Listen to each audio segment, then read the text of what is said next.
जिस ग्रंथ के आश्रय में बैठकर हम और आप आने वाले इस नवरात्रि में 9 दिनों में भगवान श्री राम की कथा गाएंगे, श्रवण करेंगे, इस ग्रंथ का नाम है श्री रामचरितमानस। क्या नाम है? बीच में बोला करिएगा, आज पहला दिन है, मैं प्रार्थना करूं। ग्रंथ का क्या नाम है? हाँ,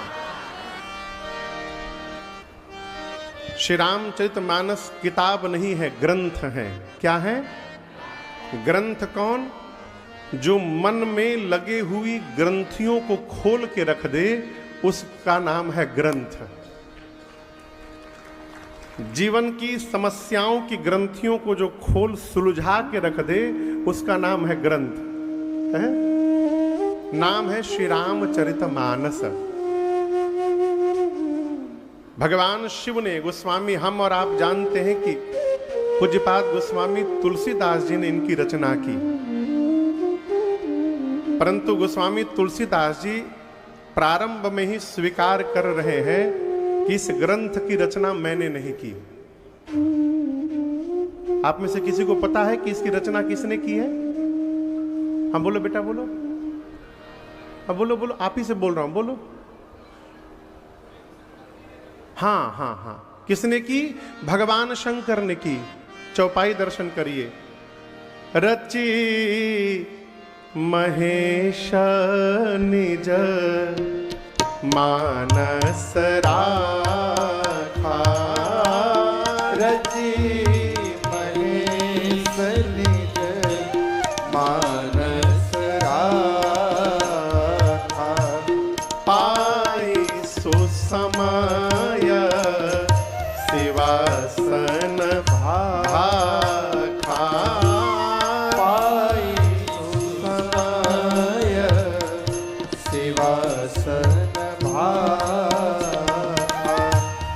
ताते राम चरितमानस बर, ताते राम चरितमानस बर, धरे नाम हिय हेरि हर से हर, धर्मो नाम हिय हेरि हर से हर, धर्मो नाम हिय हेरि हर से हर।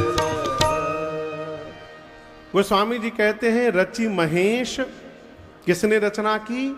महेश ने। और कहां रखा? निज मानस राखा। मानस का अर्थ होता है मन। मानस मने मन। गोस्वामी जी कहते हैं कि भगवान शिव ने इनकी रचना की, रचना करने के बाद अपने मन में रख लिया। कहां रख लिया? मन में रख लिया। देखिए, ग्रंथ किताब में है, अच्छी बात है, परंतु किताब से निकल करके ग्रंथ, पृष्ठ से निकल करके ग्रंथ जब तक हमारे मन पर नहीं छपेंगे, तब तक उसका प्रभाव हमारे जीवन में दिखाई देने वाला नहीं है। भगवान शिव ने अपने मन में रखा। प्रकट कब किया? बाबा कहते हैं पाए सुसमय शिवासन भाखा। सुसमय जब आया, सुसमय कौन समय? सुसमय माने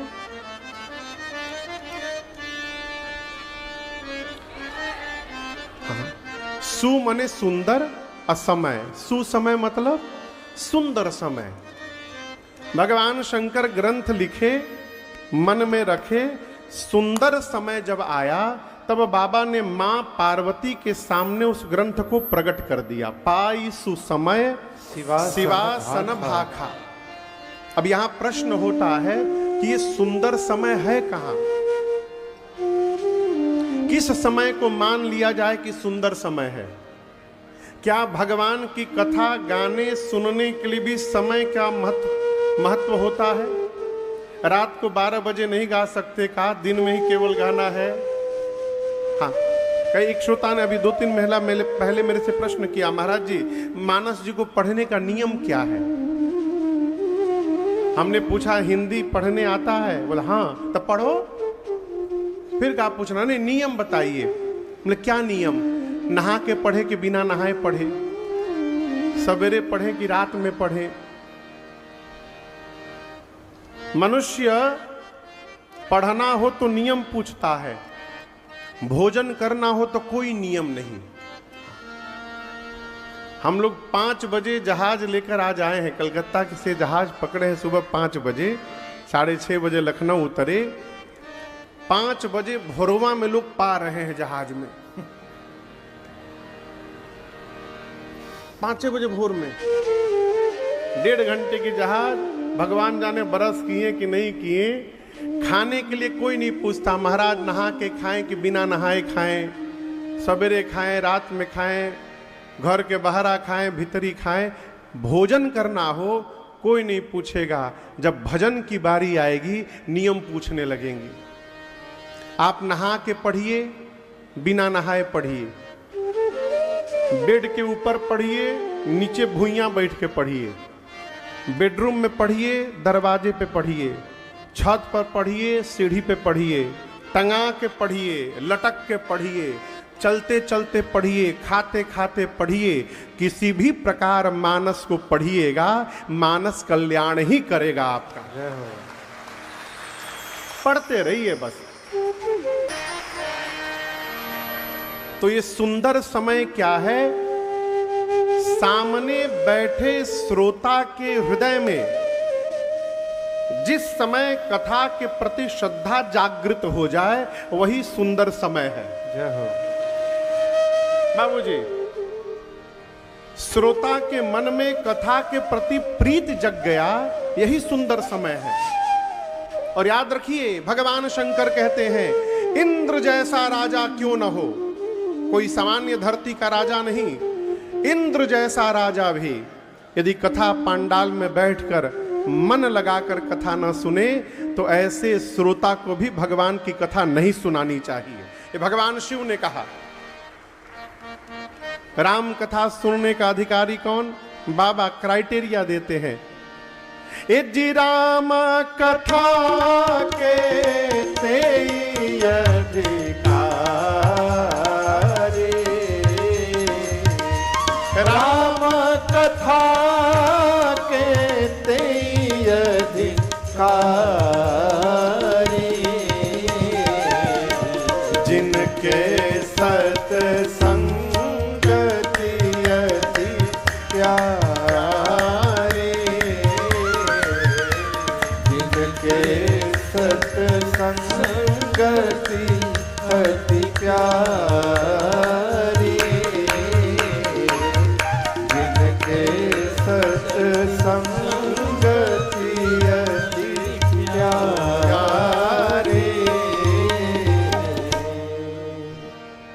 भगवान शिव ने कहा, देवी राम कथा सुनने का वही अधिकारी है जिस जीव को सत्संग से प्रेम हो। किससे प्रेम हो? सत्संग से।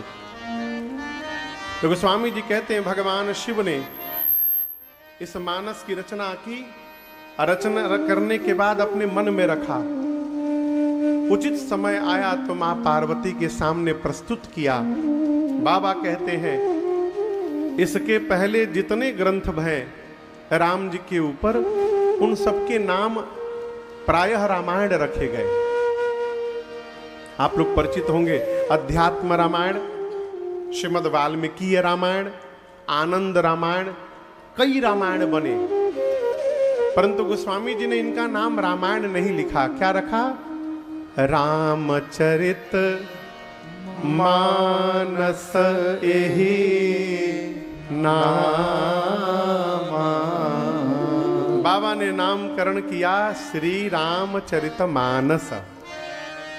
कारण क्या है? गोस्वामी जी कहते हैं मैं वो राम जी का चरित्र लिखने जा रहा हूं जो रामचरित्र भगवान शिव के मानस से प्रकट हुआ है। ये रामचरित्र कहां से प्रकट हुआ है? शिव जी के मानस से, इसलिए इसका नाम रखा रामचरित मानस।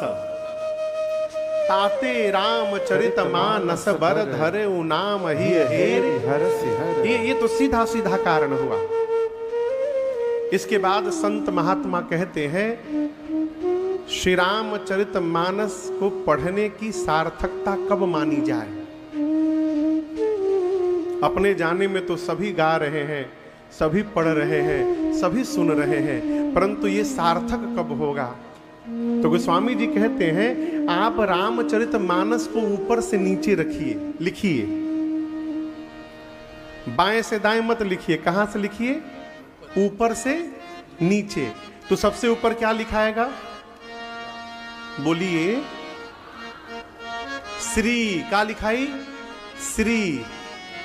उसके बाद राम, फिर चरित, उसके बाद मानस। जब आप ऊपर से नीचे लिखिएगा तो सबसे ऊपर श्री रामचरित मानस, मानस सबसे नीचे आएगा। और मानस का अर्थ है मन। गोस्वामी जी कहते हैं इस ग्रंथ को पढ़ने की सार्थकता तभी है जब हमारे मन, मानस यानी मन पर पूरा का पूरा श्री राम चरित्र आके खड़ा हो जाए, तो समझिए ग्रंथ पढ़ने की सार्थकता हो गई। बाबूजी, ये रामचरित्र मानस में प्रवेश करना चाहिए। मानस, इस मानस से निकल करके जब इस मानस में प्रवेश करेगी तब जाकर जनमानस पर इसका प्रभाव दिखाई पड़ेगा। ये मानस से मानस की यात्रा है। और हम आपसे कहें श्री रामचरित मानस मनुष्य के जीवन की आचार संहिता है। श्री रामचरित मानस मनुष्य के जीवन की व्यवहार संहिता है। और यदि पढ़ करके समझ में आ गया तो श्री रामचरित मानस ही मनुष्य के जीवन के लिए भवपार संहिता है। यही भवपार लगा देगा। गोस्वामी जी कहते हैं जीवन में दो कार्य जिसको करना है। कितना काम? जोर से थोड़ा बोलिए। हाँ। कौन? पहला काम राम चरण रति जो चाह। रति यानी प्रेम। राम जी के चरणों में जिसको प्रेम चाहिए, राम चरण रति जो चाह। दूसरा अथवा पद निर्वाण। जिसको राम जी के चरणों में प्रीति चाहिए अथवा जिसको निर्वाण मोक्ष चाहिए, क्या करे? एक काम करे। दो ही कामना पूरी करने के लिए एक काम करना है। का? भाव सहित सो यह कथा करऊ श्रवण पुट पान। भाव के साथ केवल आप भगवान की कथा को श्रवण करते रहिए। ये कथा ही आपको राम जी के प्रति प्रेम जगा देगा और ये कथा ही हमारा उद्धार करा देगा। इसमें कोई संशय नहीं।